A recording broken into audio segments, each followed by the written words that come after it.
Welcome to On the Beat, everyone. I'm Troy Thompson. Joining me in the studio today is Bill Gillis and Elizabeth Jones from Crowell Gillis and Cooper. And today we're talking all about options for disposition of property. Welcome back to the show, both of you. Nice to see you.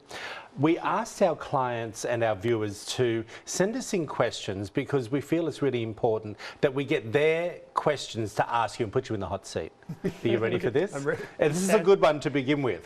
Can I go ahead and leave gifts to my family members now instead of in a will to make sure my assets go to the intended recipients? Any advantages or disadvantages? Well, typically the advantage to making lifetime gifts is estate tax saving. Right. And with the exemption being $11.5 million per individual now, it's not as important as it used to be. But you can make gifts, you can set up trusts to take care of family members, children, educational trust.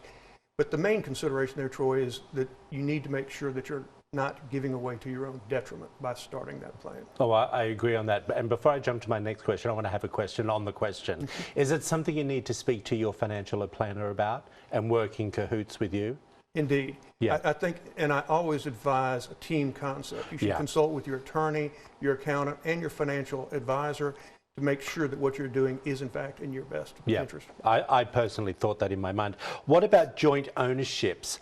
What are the benefits and risks? Interesting. Well, joint ownership, such as real property, a vehicle, or bank accounts, is when you have someone named as a joint owner, say with the right of survivorship, and that means upon your death, that property will automatically pass to the co-owner. This won't be a part of your will, and the will won't override that designation. And that can be convenient. However, with some things like bank accounts, there's some risk in that when you name someone a joint owner, at that moment, that other owner has the right to say, come clean out the bank account. They have that full authority to remove all the assets. So you have to be careful. What about if I took on a partner in a home that I wanted to build and we went 50-50, but neither one of us had put something in a will? If I passed away, would that the whole property automatically go to that person? If it was titled joint tenants with right of survivorship, it would automatically go, not to your family. Right. It would go to the joint owner. Okay. It's, again, you got to think of all these things.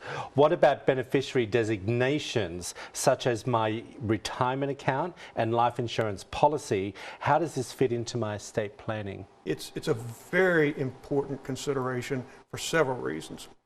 As Elizabeth just said, with jointly held property, beneficiary designations are a contractual obligation between the parties. The will does not change that. Right. So if I'm wanting to use life insurance to fund something for a family member and I don't have that designated in the policy, but I stated in the will is of no effect. Right.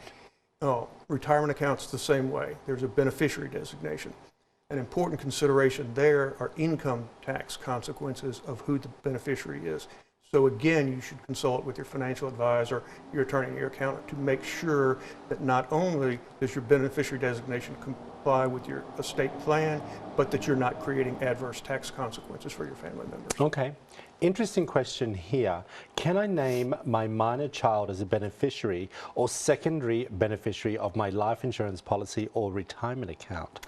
Well, that's a great question, and you definitely can. Really? Typically, someone would want to name their spouse, say if you're married with children, as the primary life insurance designee, for example. But then you still could name your children as a secondary. However, you would want to title it a little bit different. You'd want to set up a trust within your last will and testament, and then with your, say, your life insurance policy, you would name the children as the beneficiaries under the trust. You would actually name the trust as the beneficiary under your last will and testament. That way the trustee would have authority to when to distribute that property. Thank you so much. As always, great information. We really appreciate it.